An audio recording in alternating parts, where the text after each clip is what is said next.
اشاعت القراءت YouTube channel کو subscribe کریں اور بیل آئیکن کے بٹن کو کلک کر لیں۔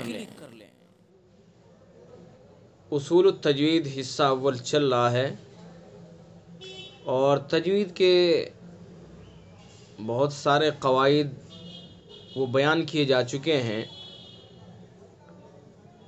نون ساکن اور تنوین کا بیان مکمل ہو چکا ہے اور میم ساکن کا بیان بھی مکمل ہو چکا ہے۔ اس سے پہلے جو بیان گزرا ہے وہ میم ساکن کا بیان گزرا ہے، اس کے اندر میم ساکن کے جو قاعدے ہیں ان کو بیان کیا گیا ہے، ان کو سمجھایا گیا ہے۔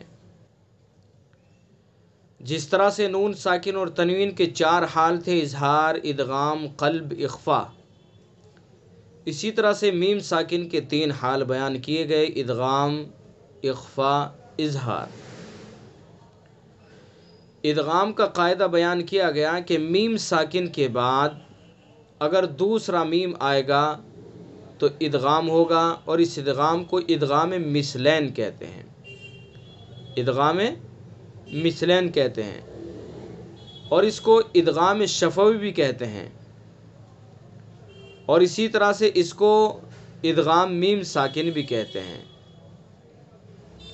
تو میم ساکن کے بعد اگر دوسرا میم آئے گا تو ادغام ہوگا، ادغام مثلین، ادغام شفوی، ادغام میم ساکن۔ دوسرا حال تھا اخفا کا کہ میم ساکن کے بعد اگر با آئے گا تو اخفا ہوگا، اور اس اخفا کو اخفاء شفوی کہتے ہیں۔ شفت کے معنی ہونٹ کے ہیں، بتلایا جا چکا ہے، شفت کے معنی ہونٹ کے ہیں، تو اس لیے اس کو اخفاء شفوی کہا گیا ہے۔ اور تیسرا قاعدہ ہے اظہار کا۔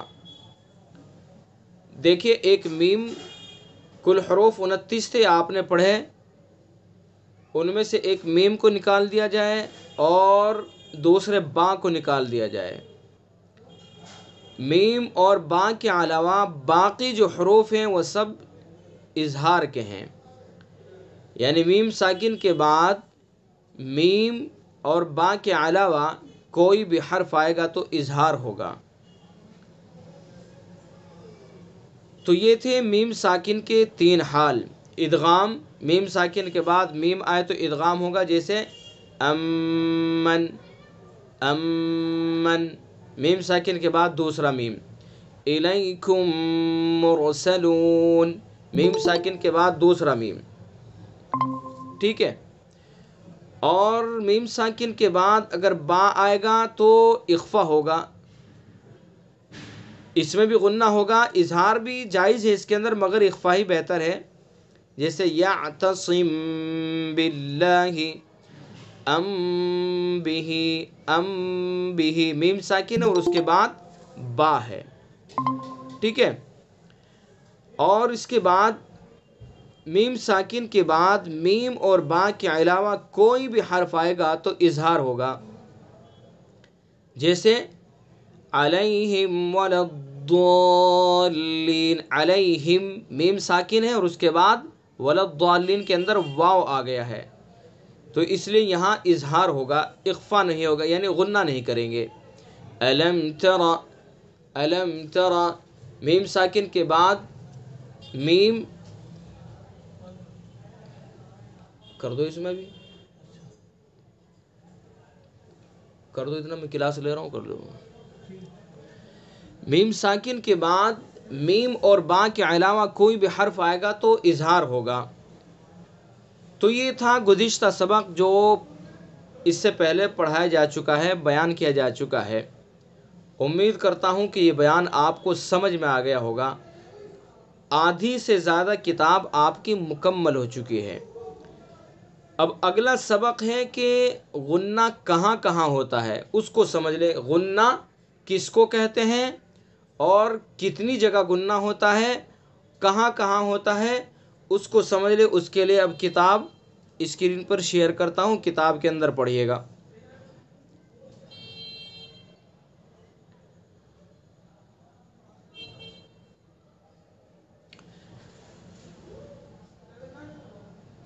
یہ لیجئے آج کا سبق غنہ اور حرف غنہ کا بیان. ٹھیک ہے، غنہ اور حرف غنہ کا بیان. غنہ کس کو کہتے ہیں؟ سب سے پہلے غنے کو بیان کیا گیا کہ غنہ کی تعریف کیا ہے، غنہ کہتے کس کو ہیں. تو غنے کی تعریف ہے، غنہ ایک اچھی سنائی دینے والی گنگنی آواز ہے جو ناک کے بانسے سے نکلتی ہے، جو ناک کے اندر گنگنائی جاتی ہے ایک الف کے برابر، اس کو غنہ کہتے ہیں. ٹھیک ہے، جیسے یہ جو ایک الف کے برابر ناک میں آواز جا رہی ہے، ناک کے بانسے سے جس کو نکال رہے ہیں، تو یہ غنہ ہے. انت یعتصم باللہ، یعتصم باللہ. تو یہ ایک الف کے برابر ناک میں آواز جو جاتی ہے، ناک میں آواز جو گنگنائی جاتی ہے، اس کو غنہ کہتے ہیں. ٹھیک ہے، حرف غنہ کی تعریف. حرف غنہ کس کو کہتے ہیں اس کو بتایا گیا ہے. ایک الف کے برابر ناک میں آواز لے جانے کو حرف غنہ کہتے ہیں. ایک الف کے برابر میں رکیں گے، انت، انت. ٹھیک ہے، تو یہ غنہ ہے، حرف غنہ ہے. اور نون مشدد اور میم مشدد کا نام بھی حرف غنہ ہے. مشدد آپ جان گئے، پہلے میں سمجھا چکا ہوں کہ جس حرف کے اوپر تشدید ہوتی ہے وہ حرف مشدد کہلاتا ہے. تو میم کے اوپر تشدید ہوگی تو میم مشدد کہلائے گا، اور نون کے اوپر تشدید ہوگی تو نون مشدد کہلائے گا. تو نون اور میم مشدد جہاں بھی ہوں گے وہاں غنہ ہوگا. ٹھیک ہے، اور اس کو حرف غنہ کہیں گے. جیسے عم، میم مشدد ہے، عمہ میں میم مشدد ہے، تو یہاں حرف غنہ ہوگا، ایک الف کے برابر ناک میں آواز لے جائیں گے. عم، ایک تو پڑھ دیا ہم نے عم یتساءلون، غنہ نہیں کیا تو یہ تجوید کے خلاف ہو گیا. غنہ کر کے پڑھیں گے، غنہ کریں گے تو کلمے کے اندر خوبصورتی بھی پیدا ہوگی. عم یتساءلون، یہ میم مشدد ہوا. اور اسی طرح سے ان، ان، ان، ان، وَإِنَّهُ لَفِي، وَإِنَّهُ. تو نون مشدد اور میم مشدد جہاں بھی ہوگا وہاں حرف غنہ ہوگا. امام حفص رحمۃ اللہ علیہ کی روایت میں حرف غنہ 6 جگہ ظاہر ہوتا ہے. آپ پہلے پڑھ چکے ہیں شروع کے اندر کہ ہم قرآن پاک کس کی روایت میں پڑھتے ہیں؟ امام حفص کی روایت میں پڑھتے ہیں. امام حفص کس کے شاگرد ہیں؟ امام حفص امام عاصم رحمۃ اللہ علیہ کے شاگرد ہیں. امام عاصم رحمۃ اللہ علیہ کے 2 شاگرد ہیں، ایک حفص اور ایک شعبہ. تو ہم امام حفص رحمۃ اللہ علیہ کی روایت میں قرآن پاک پڑھتے ہیں. تو امام حفص کی روایت میں حرف غنہ 6 جگہ ظاہر ہوتا ہے. وہ 6 جگہ کون کون سی ہیں؟ نمبر 1 نون مشدد اور میم مشدد میں، جیسے ان، عم. یہ پہلا ہے کہ نون مشدد اور میم مشدد. جیسے نون مشدد ہے، ان، نون کے اوپر تشدید ہے تو نون مشدد ہوگا، تو اس کے اندر ایک الف کے برابر ناک میں آواز لے جائیں گے، ان، عم. میم مشدد ہے لہذا میم کے اندر بھی غنہ کریں گے، یعنی ایک الف کے برابر ناک میں آواز لے جائیں گے، عم. تو پہلا ہے نون مشدد اور میم مشدد میں، جیسے ان، عم. نمبر 2 ادغام مثلین میں، جیسے امن. ادغام مثلین کس کو کہتے ہیں؟ ابھی پیچھے آپ کو بتلایا کہ میم ساکن کے بعد اگر دوسرا میم آئے گا تو ادغام مثلین ہوگا. اب دیکھیں امن میں میم ساکن ہے اور اس کے بعد دوسرا میم ہے، تو اس میں ادغام مثلین ہوگا، اور اس میں بھی غنہ کریں گے، امن، امن خلق السماوات، امن. ایک تو ہم نے پڑھ دیا امن.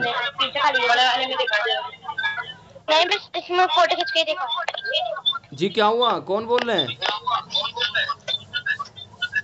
بھائی مائک بند کیجئے، کسی نے مائک کھولا ہے، اپنا مائک بند کیجئے. تو بات چل رہی ہے امن کی، میم ساکن ہے اور اس کے بعد بھائی مائک بند کیجئے، مائک بند کیجئے، کن کا مائک کھل رہا ہے؟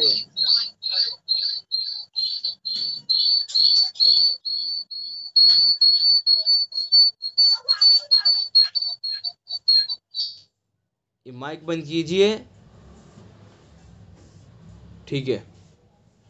ہاں وہ ڈسٹرب ہو جاتا ہے نا، مائک چلنے سے آواز شور ہو گیا تھا.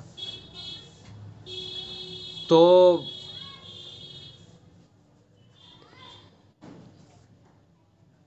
بات چل رہی ہے غننے کی.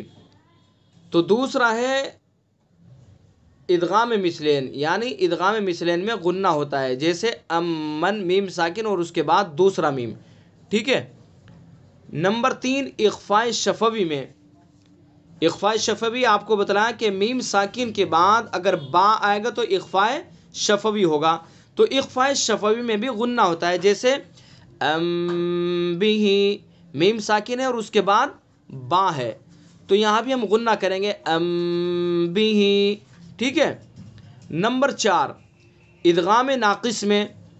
ادغام ناقص آپ نے پڑھا پیچھے کہ نون ساکن یا تنوین کے بعد یا واو میم نون میں سے کوئی بھی حرف آئے گا تو ادغام ناقص ہوگا.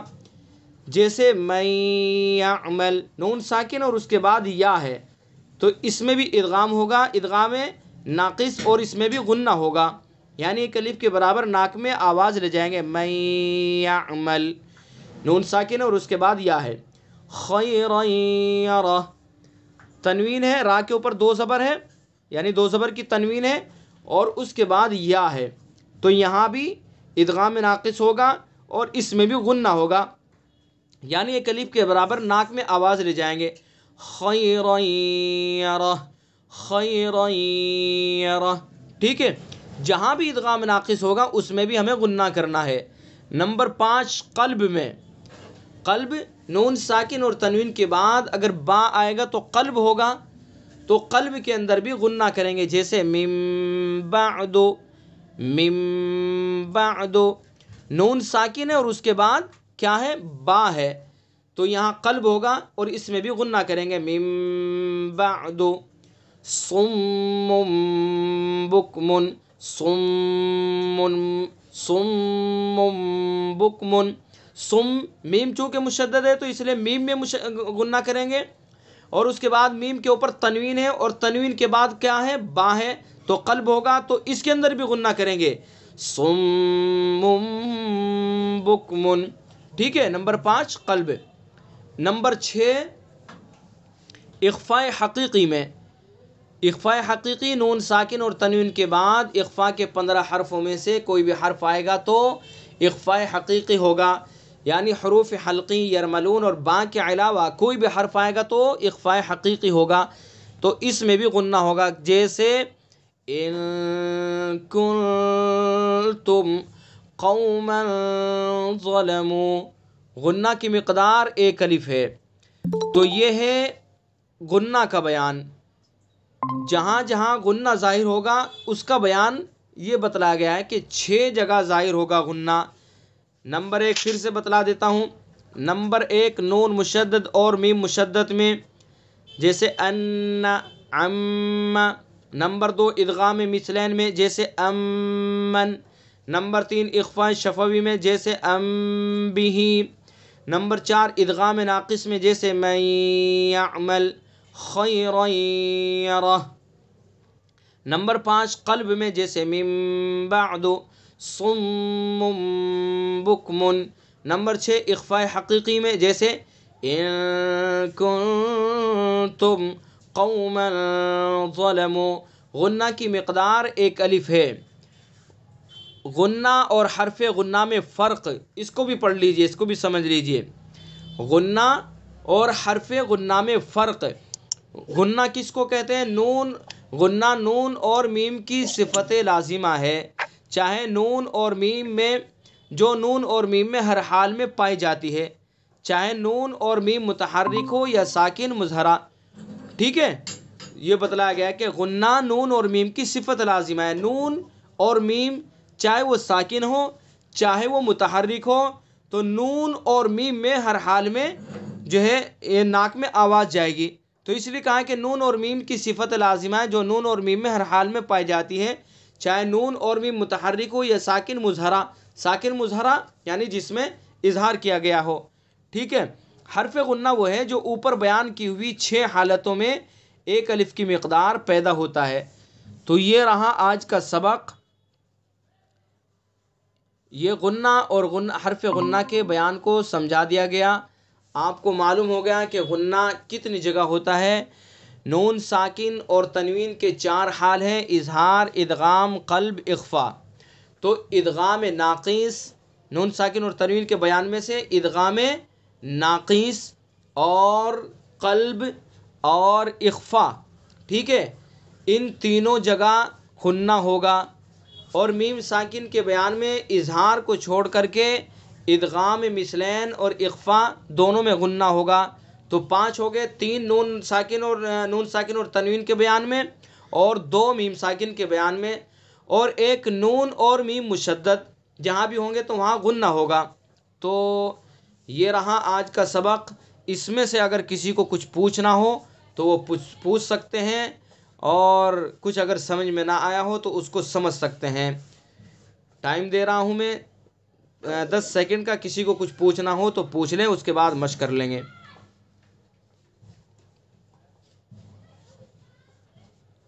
تو ٹھیک ہے، آئیے اب ایک سورت کی مشق کر لیتے ہیں تاکہ جو ہم نے پڑھا ہے ان کو اس کے مطابق پڑھا جا سکے.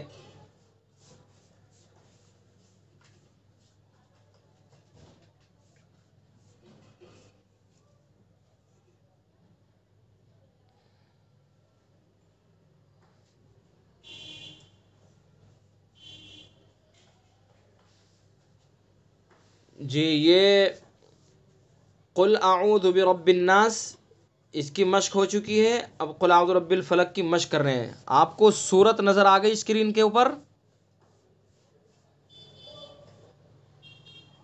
جی بتائیے کوئی صاحب، سورت نظر آ گئی آپ کو اسکرین کے اوپر؟ جی ٹھیک ہے، اس کی مشق کر لیتے ہیں. جو قواعد ہم نے پڑھے ہیں ان قواعد کے مطابق اس سورت کو پڑھ لیتے ہیں. پڑھیے. اعوذ باللہ من الشیطان الرجیم، بسم اللہ الرحمن الرحیم. قل اعوذ برب الفلق. قل اعوذ برب الفلق. دیکھیں قل کا قاف کون سے حروف میں سے ہے؟ حروف مستعلیہ میں سے جو ہر حال میں پر ہوتے ہیں. تو قاف کو ہم پر کر کے منہ بھر کے پڑھیں گے، اور اس کے بعد حمزہ اور عین کے اندر فرق پیدا کریں گے. دونوں حروف نکلیں گے حلق میں سے، لیکن حمزہ کو سینے کی طرف سے نکالیں گے اور عین کو حلق کے بیچ سے نکالیں گے. پھر پڑھیں گے قل اعوذ برب الفلق. برب را کو پر پڑھیں گے. کیوں؟ اس لیے کہ را کے اوپر زبر ہے، اس لیے را کو پر پڑھیں گے. اور فلق کا جو قاف ہے اس کو پر بھی کریں گے، اس کے اندر قلقلہ بھی کریں گے. قل اعوذ برب الفلق. قلقلہ کو میں کل کے سبق میں سمجھاؤں گا آپ کو. فی الحال اتنا یاد رکھیں کہ قاف طا با جیم دال یہ 5 حروف ہیں. قاف طا با جیم دال، ان کے اندر قلقلہ ہوتا ہے. قلقلہ کہتے ہیں کہ پیچھے کو آواز لوٹتے ہیں، جیسے فلق، الفلق. تو قلقلہ کریں گے قل اعوذ برب الفلق. ٹھیک ہے. عام طور سے اس کو پڑھتے ہیں فلق، بس اس طرح پڑھ دیتے ہیں فلق، آواز بھی نہیں آتی قاف کی. تو قاف کو پر بھی کریں گے، قلقلہ بھی کریں گے، تو صحیح تلفظ ادا ہو جائے گا. قل اعوذ برب الفلق من شر ما خلق. من میں ہم نے غنہ کیا. کیوں کیا؟ سمجھتے چلیں قاعدے کو. چونکہ آپ نے قاعدے پڑھ لیے ہیں، سمجھتے چلیں، فوراً غور کریں کہ بھائی غنہ کیا کیوں کیا اس کے اندر غنہ. تو میں نون ساکن کے بعد شین ہے، اور شین کون سے حروف میں سے ہے؟ اخفا کے 15 حروف میں سے ہیں، اور اخفا کے اندر غنہ ہوتا ہے. تو اس لیے ہم نے من شر میں اخفا کیا، غنہ کیا. من شر ما خلق. قاف کے اندر قلقلہ، خا کو پر کریں گے چونکہ خا حروف مستعلیہ میں سے ہے. وَمِن شَرِّ غَاسِقٍ إِذَا وَقَبَ، وَمِن شَرِّ یہاں بھی اخفا ہوگا، ٹھیک ہے. غاسقٍ، غین کو بھی پر پڑھیں گے، الف کو بھی پر پڑھیں گے. غین کو پر کیوں پڑھیں گے؟ چونکہ حروف مستعلیہ میں سے ہے. اور الف کو کیوں پر پڑھیں گے؟ چونکہ الف سے پہلے پر حرف ہے غین، تو اس لیے الف کو بھی پر پڑھیں گے. وَمِن شَرِّ غَاسِقٍ إِذَا وَقَبَ. غاسقٍ اذا، دیکھیں قاف کے نیچے دو زیر ہیں، تنوین ہے، تو تنوین کے بعد کون سا حرف ہے؟ حمزہ. تو نون ساکن اور تنوین کے بعد اگر حمزہ آتا ہے حروف حلقی میں سے تو کیا ہوتا ہے؟ اظہار. تو لہذا ہم یہاں اظہار کریں گے، غنہ نہیں کریں گے. وَمِن شَرِّ غَاسِقٍ إِذَا وَقَبَ. وقب، قاف کو پر، با میں قلقلہ. میں نے بتلایا کہ 5 حروف قاف، طا، با، جیم، دال، یہ جب ساکن ہوتے ہیں تو ان کے اندر قلقلہ ہوتا ہے، اور ہم نے جب وقف کر دیا تو ساکن ہو گیا، تو لہذا اس کے اندر قلقلہ کریں گے. وَمِن شَرِّ غَاسِقٍ إِذَا وَقَبَ. وَمِن شَرِّ النَّفَّاثَاتِ فِي الْعُقَدِ. وَمِن، یہاں بھی اخفا ہوگا، غنہ ہوگا، جو اوپر بتلایا گیا آپ کو. شرری کی راہ کو باریک پڑھیں گے چونکہ راہ کے نیچے زیر ہے، اور اس کے بعد شرن نون مشدد ہے تو اس کے اندر غنہ کریں گے. ابھی آپ کو بتلایا گیا حرف غنہ ہے اس کے اندر، چونکہ نون مشدد میں مشدد ہوتا ہے تو حرف غنہ ہوتا ہے. وَمِن شَرِّ النَّفَّاثَاتِ فِي الْعُقَدِ. نفاثات، سا کو نرمی سے، جو سا کا مخرج ہے وہیں سے ادا کریں گے نرمی کے ساتھ. وَمِن شَرِّ النَّفَّاثَاتِ فِي الْعُقَدِ. فِي الْعُقَدِ، قاف کو پر، دال کے اندر قلقلہ. وَمِن شَرِّ حَاسِدٍ إِذَا حَسَدَ. من، وہی اخفا، شرری کی راہ باریک چونکہ راہ کے نیچے زیر. حاسد اذا، دال کے نیچے دو زیر کی تنوین، اور تنوین کے بعد حمزہ جو حروف حلقی میں سے ہے، لہذا اظہار ہوگا، اظہار حلقی. وَمِن شَرِّ حَاسِدٍ إِذَا حَسَدَ. صدق اللہ العظیم. تو یہ تھا، اس طریقے سے جو قواعد ہم نے پڑھ لیے ہیں ان قواعد کے مطابق ہمیں قرآن پاک کو پڑھنا ہے. ٹھیک ہے، روزانہ آپ ایک ایک سورت یا کہیں سے بھی قرآن میں سے لے کر کے بیٹھیں، اور جو قواعد آپ نے پڑھے ہیں ان قواعد کے مطابق اس کے اندر غور کریں کہ کون سا، کہاں، کس جگہ کون سا قاعدہ ہو رہا ہے.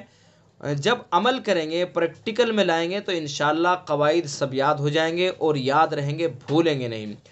تجوید سکھانے کا مقصد ہی صرف یہ ہے تاکہ قرآن پاک کو تجوید کے مطابق ہم پڑھنے لگیں. تو یہی مقصد ہے، اور اسی وجہ سے یہ کوشش کی جا رہی ہے اور تجوید کی یہ کلاس چل رہی ہے. اشاعت القراءت یوٹیوب چینل کو سبسکرائب کریں اور بیل آئیکن کے بٹن کو کلک کر لیں.